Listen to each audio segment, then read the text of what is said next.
राजकीय कन्या महाविद्यालय में आज हम सभी इंटरनेशनल डे ऑफ डेमोक्रेसी जो 15 सितंबर को था, उस विषय के आलोक में चर्चा कर रहे हैं कि हमारा लोकतंत्र किस ओर जा रहा है। उस शिक्षा के इस संस्थान से प्रोफेसर महानुभावों के कई महत्वपूर्ण विचार आए। उन विचारों के आलोक में मैं कुछ कहना चाहता हूं। एक सामान्य सारे प्रोफेसरों की यह शिकायत है कि हम लोग उस शिक्षा में वर्षों की साधना के बाद और अपनी योग्यता को प्रमाणित करने के बाद इस मुकाम पे पाए और जीवन भर जो हमने कमाया उसको अपनी अगली पीढ़ी को देकर हम तृप्त होते। लेकिन व्यवस्था कुछ ऐसी बन गई है कि गैर शैक्षिक कार्यों में और अन्य प्रकार के सूचना संग्रहण के कार्यों में हमें इतना लगा दिया गया है कि हमारा सारा ध्यान शिक्षा की ओर से हटकर उन गैर महत्वपूर्ण कार्यों की ओर चला गया है। कोई भी लोकतंत्र कब जीवित रहता है, कब ऊंचाइयों की ओर जाता है, आज यह विचार का विषय है। लोकतंत्र भारत विश्व का सबसे बड़ा लोकतंत्र कहा जाता है, लेकिन क्या भारत विश्व का सबसे अच्छा लोकतंत्र भी है? इस बात पर हम थोड़ा सा गौर फरमाएं तो अब्राहम लिंकन की परिभाषा ध्यान में आती है कि democracy is for the people, of the people, by the people. जनता का, जनता के द्वारा, जनता के लिए जो शासन हो वह प्रजातंत्र है। अब सवाल होता है कि पीपल कैसे हैं, लोग कैसा है, क्योंकि लोग के बीच से ही कुछ लोग जाकर के तंत्र का हिस्सा बन जाएंगे। तो लोग कैसे तैयार होगा? हमारे पास जिस प्रकार की शिक्षा व्यवस्था चल रही है उससे क्या ऐसे लोग तैयार हो रहे हैं जो तंत्र का हिस्सा बनकर अंतिम जन तक के कल्याण की बात सोचते हैं? हरदेव जोशी राजकीय कन्या महाविद्यालय में, जो कि बांसवाड़ा आदिवासी बहुल क्षेत्र से आता है और गरीब घर की बच्चियां आती हैं, उन लोगों की भी शिकायत यह है कि हमें रेगुलर क्लासेस अटेंड करने को नहीं मिलता है। हमारे शिक्षकों को इतने कामों में उलझा दिया गया है कि वे हमारे विषय के प्रश्न से ज्यादा अन्य प्रकार के सूचनाओं के संग्रह में लगे रहते हैं। तो आज यह सोचना होगा कि राजस्थान को देश का नंबर 1 राज्य बनाने के लिए सबसे अच्छे सुझाव हम क्या दे सकते हैं। इस संबंध में सचदेवा सर का जो सुझाव आया मुझको महत्वपूर्ण लगा। उन्होंने कहा कि केंद्रीय विद्यालय स्कूल हो अथवा नवोदय स्कूल हो अथवा अन्य प्रकार के वे स्कूल जहां पर स्वायत्तता दी जाती है। स्वायत्तता है, स्वायत्तता किस संबंध में कि कोई भी आदेश आते हैं तो वहां की ऑटोनोमस बॉडी यह निर्णय करती है कि इस आदेश को लागू करवाने के कारण कहीं हमारी शिक्षण व्यवस्था तो प्रभावित नहीं होगी। अब यह बहुत ही विचारणीय विषय है, क्योंकि शिक्षालय वह केंद्र हैं जहां पर हमारी भावी पीढ़ियां तैयार होती हैं। प्राचीन काल में भी राजाओं के राज्य में शांति तभी तक होती थी जब तक आश्रम के कार्य, शिक्षा आश्रम के कार्य अच्छी प्रकार से चलते थे।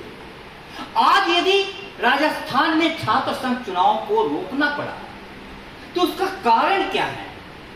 उसका मूल कारण यह है कि लिंडो समिति की सिफारिशों के अनुसार छात्र संघ चुनाव नहीं हो रहे थे और जो नेता, छात्र नेता उभर रहे थे, उन्होंने सारी मर्यादाएं पार करना।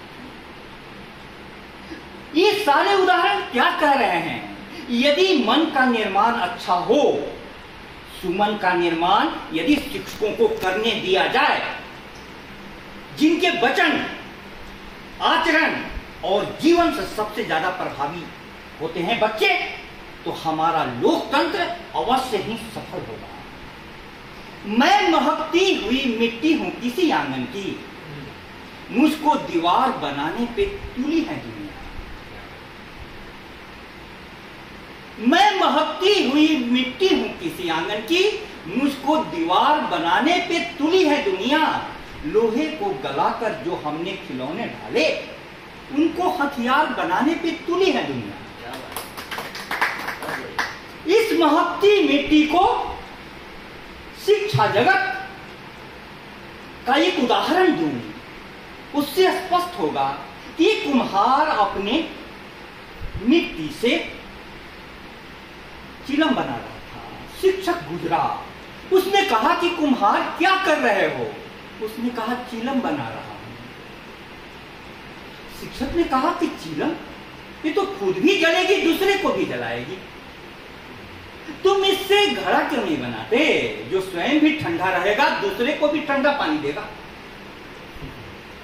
कुम्हार के मन में एक बात जम गई और उसने कुछ दिन के बाद उसी मिट्टी से घड़े बनाना शुरू किया। चिलम की जगह घड़े बनाना शुरू किया। मिट्टी से आवाज आई कि कुम्हार अब क्या कर रहा है? तो कुम्हार ने कहा कि मेरा विचार बदल गया, तेरे को चिलम बना रहा था, अब घड़ा तेरे को बनाऊंगा। उसने कहा, मिट्टी से आवाज आई कि अरे कुम्हार, तेरे तो विचार बदले, मेरा तो पूरा जीवन बदल गया, मेरा तो पूरा जीवन बदल गया। कोई भी जगत, कोई भी विकसित देश यदि ऊंचाइयों को छुआ है, तो उसमें वहां की शिक्षा और शिक्षक का सबसे महत्वपूर्ण स्थान रहा है। आज यदि भारत में इतने मानव संसाधन है, तो सरकारों को चाहिए कि वे इस मानव संसाधन को प्राथमिकता में रख करके सबसे बड़ा यज्ञ मन के निर्माण का करें। और जब ही मन के निर्माण का यज्ञ शुरू होगा, तो सबसे ज्यादा महत्व इस व्यवस्था में शिक्षकों को हो जाएगा। हमने ऐसी व्यवस्था बनाई है कि प्रोफेसर रक्षा मैम कह रही थी, और प्रमीला पारगी मैम और मनोज सर के भी आया, कि शिक्षक लगता है कि सबसे गैर महत्वपूर्ण का हो गया है। उसे अपने विशेष ज्ञान को कहीं भी प्रकट करने का अवसर ही नहीं दिया जाता। मैं पूछना चाहता हूं सरकारों से भी, समाज से भी, कि किसको चुने? हमारी नई पीढ़ियां, चुनाव की क्षमता कौन देता है? आजकल सारी पार्टियां लाभार्थी बनाने में लगी हुई हैं, और सबसे बड़ा दुख का विषय यह है कि शिक्षा संस्थान उसका जरिया बनाया जा रहा है। हम लोगों ने चर्चा की कि क्या मोबाइल से बच्चे पढ़ना शुरू कर दें? क्या स्कूटी बच्चों की पढ़ाई के लिए जरूरी है? सारे शिक्षकों की राय यह थी कि स्कूटी और मोबाइल बच्चे को पढ़ने से रोक रहे हैं। उसकी जगह पर यदि निःशुल्क पुस्तकें उपलब्ध कराई जाती है, सभी प्रकार के शिक्षा अबाध गति से चले, इसकी सुविधाएं प्रदान कराई जाती है। जो प्रायोगिक विज्ञान वाले सब्जेक्ट के टीचर हैं, वे बोल रहे हैं कि हमारे पास प्रायोगिक विज्ञान की कोई सुविधा नहीं। तो आखिर हम लोग देश को कहां ले जाना चाह रहे हैं?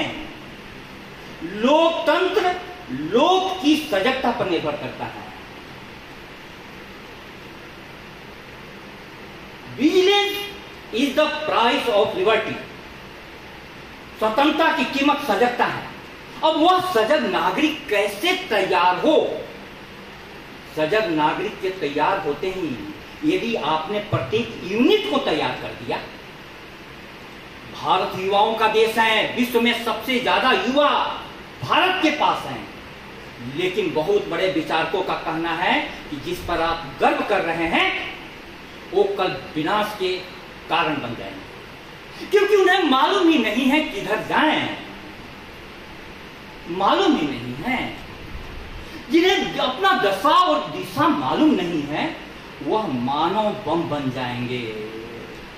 आज देखिए, शिक्षा के अभाव में हमारी धार्मिक शोभा यात्राएं कानून व्यवस्था ही नहीं, सांप्रदायिक सौहार्द के लिए भी चुनौती बन गई है। दोनों तरफ के किसी भी धर्म के हो, वे नई पीढ़ी को अपनी सेवा में लगा रहे हैं, अपनी सेवा में।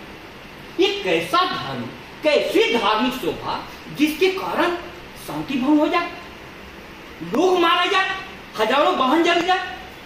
आखिर क्या हुआ?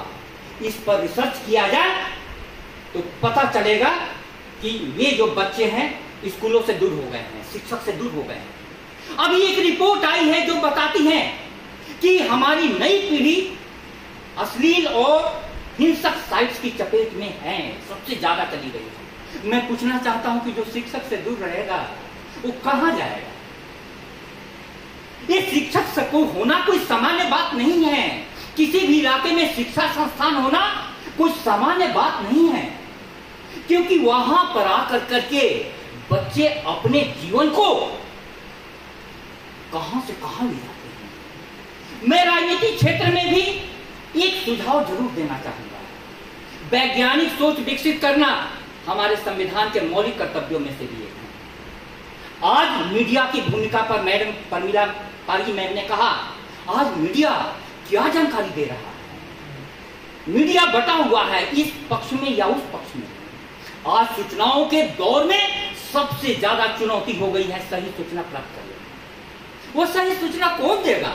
शिक्षक देगा, शिक्षक देगा। इसलिए मैं अपनी बात को यह कहते हुए समाप्त करूं कि लोकतंत्र हमारा कहां जाएगा, वह निर्धारित सरकारों और सरकारी तंत्र के पास जाने से नहीं होगा। वह निर्धारित होगा कि हमारे शिक्षालय कैसे चल रहे हैं, क्योंकि वे आपका क्रिटिकल एनालिसिस कर पाएंगे, वे सारे पक्षों को समझ पाएंगे और तब वे चुन पाएंगे कि हमको कौन सा नेता चाहिए। एक नेता क्या परिवर्तन करता है। एक समय था कि कुछ सीटें रिजर्व रखी जाती थी कला, संस्कृति, साहित्य के क्षेत्र में अव्वल दर्जे के लोगों के लिए। वे भी